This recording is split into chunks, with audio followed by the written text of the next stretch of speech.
At the outset, I would like to thank BioAsia for having given us this opportunity to make the presentation on the next generation diagnostics, which is nothing but the molecular diagnostics. So let us see. We have got three divisions of the presentation. The first one I'm going to cover on what are the technologies, what are the applications that are available for the next generation diagnostics, followed by how Avasthajan is capable of giving support to the next generation diagnostics, and what are the technologies that are available in-house, followed by what are the services and support that we can render to all our customers across the globe. So the molecular diagnostics opportunities, how we are capable of understanding this technology and delivering it to all our customers worldwide. From the molecular diagnostics is nothing but a microscope to the diagnostics. The earlier generation, the diagnostics have been using the enzyme-based, radioimmunoassay-based technologies from the slides to the pathology. But the recent advances in the technological aspects, we have been able to understand in depth, much more sensitive way, faster and in a cheaper aspect, using the technologies of genomics and proteomics. When I'm talking about the genomics, it can be PCR, it can be RT-PCR, it can be sequencing, the microarray, a spectrum of applications which are possible to do it. The molecular diagnostics mainly encompasses the biomolecules or the macromolecules, encompassing the DNA, RNA, and the proteins. As far as the DNA is concerned, we are interested to know the genetic diagnostics, the pharmacogenetics, which is called drug metabolism and enzyme transporters, followed by the automated genotyping and the flow cytometry and the FISH, fluorescent in situ hybridization, and so on and so forth. As far as the RNA as a target molecule, we can do the tumor biopsy, we can have the gene expression pattern, we can have the RT-PCRs and whatnot based on the RNA technology, followed by the proteins. Ultimately, most of the drugs, they act on the proteins. Using the diagnostics from 2D gel going up to the molded TOF, we can have encompass the various diagnostic tools to understand the proteins.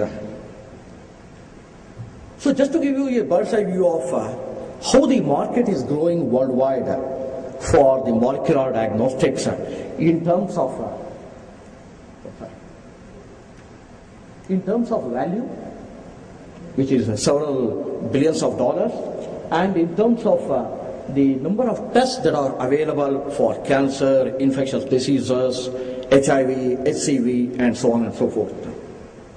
So the market is ever increasing. As the population is growing, the diseases are also increasing, the number of tests are also increasing, so there is a huge amount of scope which is available for molecular diagnostics across the world and within the country also.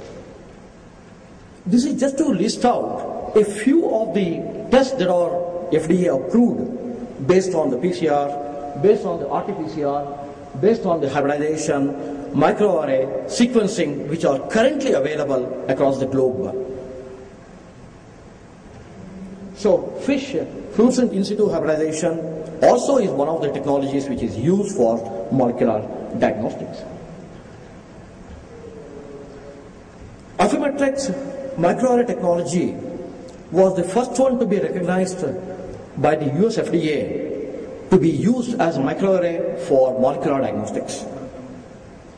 Tesserae is one of the companies in US who have been able to adopt the microarray technology using the resequencing applications to understand many of the viral pathogens and bacterial pathogens within one chip, so that we will be in a position to identify many of these microorganisms within one.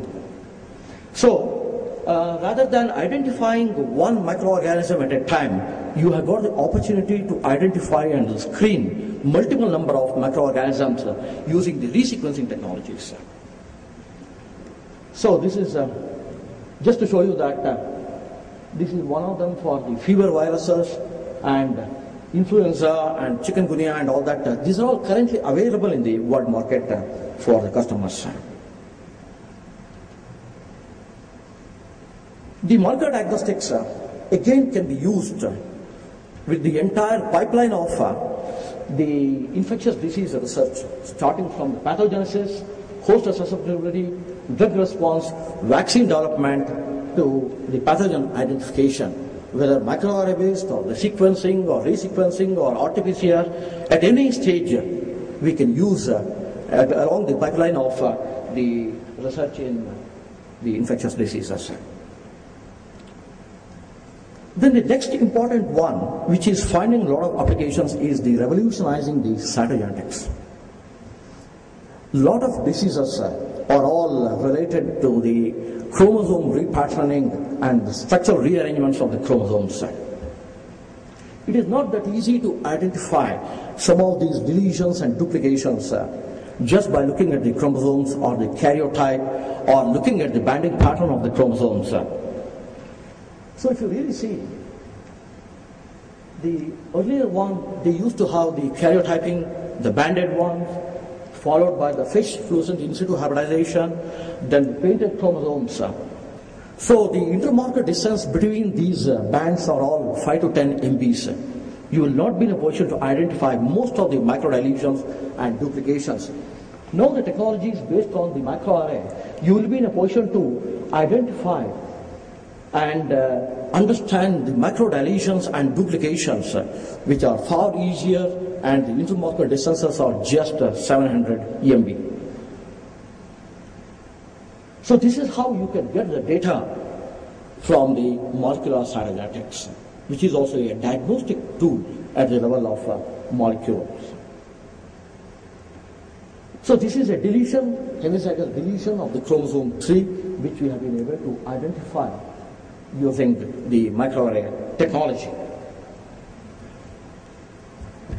Any of the new technologies will have a lot of challenges in terms of strategy, in terms of technology, in terms of regulatory aspects, in terms of implementation itself.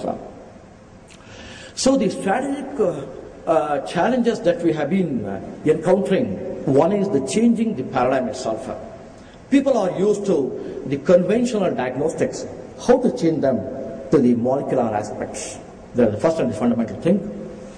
Then the second one is creating the infrastructure itself, which is quite expensive, and the laboratory and all the equipments and the infrastructure, they have to be, we need to have the trained people to run all these. As far as the technological one is concerned, these molecular diagnostics assays are all very, very robust and very well accepted worldwide, and you can get better, highly sensitive data when compared to the conventional ones. There are regulatory aspects. You have to have the US FDA or NAB accreditations and so on and so forth, which will be required to comply with the regulations, regulatory aspects. Implementation, again, the GMP manufacturing, and we have to train the customers, we have to train the technical services, and the patient should be in a position to pay towards these high-end technologies. So these are some of the challenges as we go along with the molecular diagnostics.